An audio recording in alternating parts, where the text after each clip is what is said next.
জয় গুরু বন্দে পুরুষোত্তমম। পরেশ দা শ্রী ঠাকুরকে বলছেন, ঠাকুর আমার একটা কথা মনে হয়, আমি তো এখানে দীক্ষা নিয়েছি, তবু আমার ক্রাইস্টের কথা খুব মনে করে।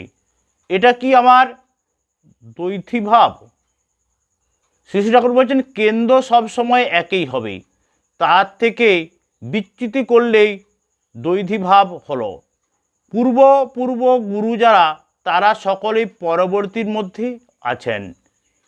তারপর শ্রী ঠাকুর কোথায় কোথায় বলতে লাগলেন, পূর্বকর্মে বা প্রার্থনা করার সময় পণ্ডিতেরা তুড়ি দেয়, হাতে তালি দেয় বা গোড়ালি দিয়ে মাটিতে আঘাত করে।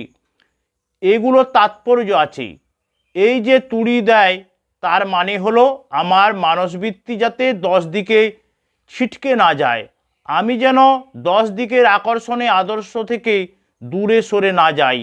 পায়ের গোড়ালি দিয়ে মাটিতে আঘাত করার মানে হলো আমার অন্তস্থ যে ভৌতিক বৃত্তি আছে, তা যেন আমার মধ্যে বিক্ষেপ সৃষ্টি না করতে পারে। অসৎ যা কিছু আমাকে টেনে নিয়ে যেতে চায়, তাকে লাথি মারি। শারীরিক ও মানসিক বিধানকে সংস্থ রাখার জন্য এরূপ করি। এইভাবে অভ্যাস করার জন্য শারীরিক অভিব্যক্তি থাকতো। আমি যা করতে ইচ্ছা করি তার সাথে যদি কর্ম থাকে, তবে তা নিষ্পন্ন হওয়ার সম্ভাবনা বেশি থাকে। মনে ভেবে রাখলাম অথচ কিছু করলাম না, তাহলে কিছুই হয় না। আমাদের যখনই করার ইচ্ছা হয় তখনই কিছু করা ভালো, তাহলে একটা ভাব হয়। কথা কতগুলো শুধু উচ্চারণ করে গেলে হয় না, তার সাথে ভাবাও করা চাই, তদনুপাতিক বাহ্যিক প্রকাশও চাই। এই যে বললাম, পণ্ডিতেরা মন্ত্রপাঠের সময় তুড়ি দেয়, করতালি দেয়, তার মানেই হলো ওই সব বাহ্যিক ক্রিয়ার মাধ্যমে নিজেদের চেতন রাখে, ইষ্ট বা আদর্শ ছাড়া যাতে মন অন্যদিকে অভিভূত না হয়ে পড়ে, তার জন্যই এই সব ব্যবস্থা। শাস্ত্রে যা কিছু সংকেত, তা সবই জীবনীয়, জীবন বৃদ্ধির জন্যই এগুলো উদ্ভব। হরিপদদা প্রমুখ শ্রী ঠাকুরের নিকটে বসে আছেন। শ্রী ঠাকুর মায়ামাসির দিকে চেয়ে বললেন, শ্রেয় পুরুষের সংস্পর্শে এলে মেয়েদের প্রায় পরিবর্তন হয়। মেয়ে যদি নষ্টও হয়, তাও খোলস বদলায় যদি শ্রেষ্ঠ পুরুষের সহচার্য পায়।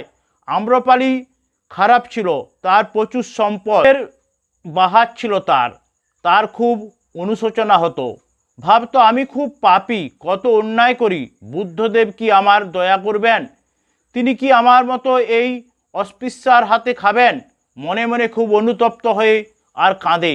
একদিন আম্রপালি মালসার মতো একটা হাঁড়িতে রান্না করছিল। সেই সময় বুদ্ধদেব এসে হাত পাতলেন, খেতে চাইলেন। তার হাতে নিজের হাতে দুখানা বাড়িয়ে অপূর্ব মুখ ভঙ্গিমা করে শ্রী ঠাকুর দেখালেন। বুদ্ধদেবের ওইভাবে আগমন ও হাত পাতার রকম দেখে আম্রপালির তখন মনে হলো, পড়ে যায় কি মরে যায় তার ঠিক নাই। আম্রপালি খেতে দিল। পরম সন্তোষ সহকারে বুদ্ধদেব তা চেটে চেটে খেয়ে চলে গেলেন। আম্রপালি আজ যায় কোথায়? তার কাম ওখানেই সারা হয়ে গেছে। এরপর হীরা জহরত তার যা সব ছিল সব বিলিয়ে দিল। তার জীবনে পরিবর্তন এসে গেল। আমি তখন কলকাতায় গ্রে স্ট্রিটে থাকতাম, মেডিকেল স্কুলের ছাত্র। সন্ধ্যাকালে বেড়াতে বের হয়েছি। পথিমধ্যে আমার কয়েকজন যুবক বন্ধু বলল, ডাক্তার চলো এদিক দিয়ে বেরিয়ে আসি। এই বলে নানান অলিগলির ভিতর দিয়ে ঘুরিয়ে এনে তারা আমাকে চিতপুর রোডের মোড়ে এক খারাপ জায়গায় এনে হাজির করলো। ওখানে যে খারাপ আছে তা আমি জানতাম না। তাদের পরিকল্পিত এই দুর্ভিসন্ধি বুঝে সরে আসবার চেষ্টা করলাম, কিন্তু তারা আমাকে জোর করে ধরে কাঁধে করে ঝুলাতে ঝুলাতে নিয়ে দ্রুত বেগে দোতলা বাড়ির উপর একটা ঘরে নিয়ে ধম করে ফেলে দিল। ওটা ছিল এক বারবনিতার ঘর। শ্রী ঠাকুর বলছেন, আমাকে দেখে নানা রকম অশ্লীল ইঙ্গিত করতে থাকে। কেউ কয়, দাদু আমার দেখলেই চুমু খেতে ইচ্ছা করে। আমি সংজ্ঞাহীন হয়ে পড়লাম। কিছুক্ষণ পরে জ্ঞান ফিরে আসলে মা মা বলে চিৎকার করতে থাকি। ওদের বলি, তোরাই তো জন্মদাত্রী। উন্মাদের মতো কত কি বলতে থাকলাম। তারপর দেখি গৃহকর্ত্রী ওই যুবক বন্ধুদের খুব গালাগালি করছে আর বলছে, বের হয়ে যাও, বের হয়ে যাও। আর অন্যরা মেয়েরা যারা আমার কাছে ছিল তারাও এদিক ওদিক ছোটাছুটি করে সরে যাচ্ছে। তারপর ওই মেয়ে লোকটি আমায় বলে, বাবা তামাক খাবে? চাকর দিয়ে তামাক সেজে দিল আমাকে। হুঁকো কলকে দেখে মনে হলো নতুন না খেয়ে কী করব। এসো বিছানায় বসবে। সে বিছানা কি? এখন বিছানা এমন বিছানা আমি জন্মও দেখিনি। আমি বললাম, তোমার পেটের ছেলে হলে এ কথা বলতে, এখানে থাকতে বলতে পারতে। আমার যে কথা শুনে এরকম দেখে সব কিছু ফল মূল খেতে দিল। আমি ওখান থেকে পালাতে পারলে বাঁচি। আমি ওই সব কিছু না খেয়েই রওনা হয়েছি। এমন সময় মেয়ে মানুষটি পায়ে পড়ে খুব কাঁদল। বলল, বাবা মাঝে মাঝে এই রাস্তা দিয়ে একটিবারও যেও, তোমাকে দেখে শান্তি পাবো। আমি বললাম, তুই যদি আমাকে পেটে ধরতি তবে কি এদিকে আসতে বলতে পারতি? এই বলে চলে আসছি। আবার এসে পায়ে পড়ে খুব কাঁদল।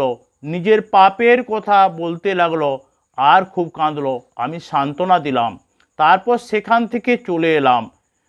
আমি বের হয়ে যাবার পর 3 দিন বলে সেই মেয়েটির ঘরের দরজা বন্ধ করে শুয়েছিল। তার কিছুদিন পর শোনা গেল যে তার ধন সম্পদ কোনো সৎ প্রতিষ্ঠানে দান করে কোনো তীর্থস্থানে চলে গেছে।